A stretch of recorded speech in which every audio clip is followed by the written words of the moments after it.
Sasa taifa letu limejikita katika kuongeza uzalishaji wa mazao ya uvuvi, hususan katika eneo la ukuzaji viumbe maji. Mafanikio ya azma hii yanategemea kwa kiasi kikubwa upatikanaji wa wataalamu wenye ujuzi na weledi wa kutosha, watakaoweza kuwasaidia wananchi kuboresha mbinu za uzalishaji na kuongeza tija.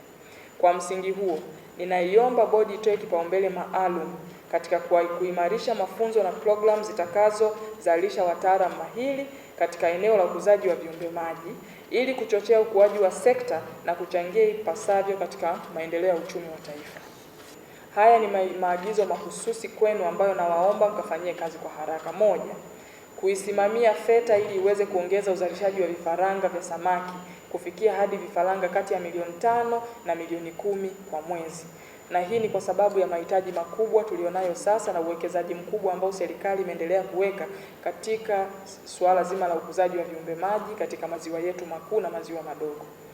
Lakini kwa kushirikiana, namba 2, kwa kushirikiana na taasisi nyingine kama TAFIRI ili kuweza kuanzishwa mpango wa taifa wa kuongoza ubora wa mbegu bora za mazao na viumbe maji, yani National Fish Breeding Program. Na tunatarajia kwamba FETA kwa kushirikiana na TAFIRI mnakwenda kufanya tafiti na kuzalisha viumbe maji ambavyo vitakuwa na ubora stahiki. 3, kusimamia uhamasishaji mpango na matumizi ya ardhi, yani master plan, michoro na ujenzi wa kampasi ya kisasa ya Mbegani na ujenzi wa kampasi ya Kigoma Uvinza. Lakini 4, kuharakisha mafunzo na ithibati ya kozi ya mabaharia wa kuvua bahari kuu, hasa kwa vile serikali imeanza kupokea meli za kuvua katika bahari yetu. Ikasimamie kikamilifu programu hii ya mafunzo ili basi iweze kuzalisha wale watu ambao watakuwa na msaada katika maeneo haya ambayo serikali imewekeza kwa upana. 5, kusimamia kwa ufanisi mafunzo ya VBT uvuvi ili vijana waweze kujiajiri kupitia sekta ya uvuvi.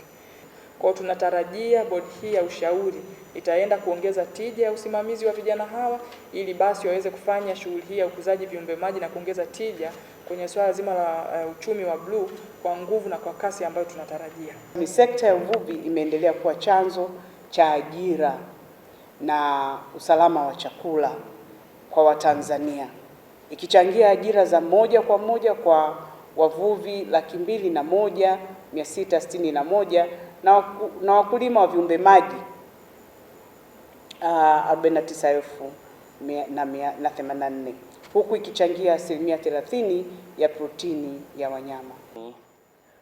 Ili kutoa mafunzo bora na kuwafikia wadau wetu kwa ubora katika kuendeleza uvuvi na ukuzaji viumbe maji, ambao kwa sasa hivi ukuzaji viumbe maji unapewa nguvu kubwa kwa sababu ya kupungua rasilimali za uvuvi katika maji ya asili. Tuna mambo ambayo tunayafanya. Tunaenda kununua meli kubwa ya mafunzo, ambayo meli hii itakuwa inaweza kwenda hadi bahari kuu, na fedha zimeshapatikana. Mchakato haya manunuzi unaendelea kupitia mradi wa TASFA. Hii meli itakuwa mkombozi mkubwa kwa sababu tunatakiwa tufaidike na rasilimali za uvuvi kule bahari kuu, na wale wataalamu wa mafunzo ya uvuvi wanatakiwa watoke FETA. Kwa hiyo meli itatusaidia sana katika mafunzo.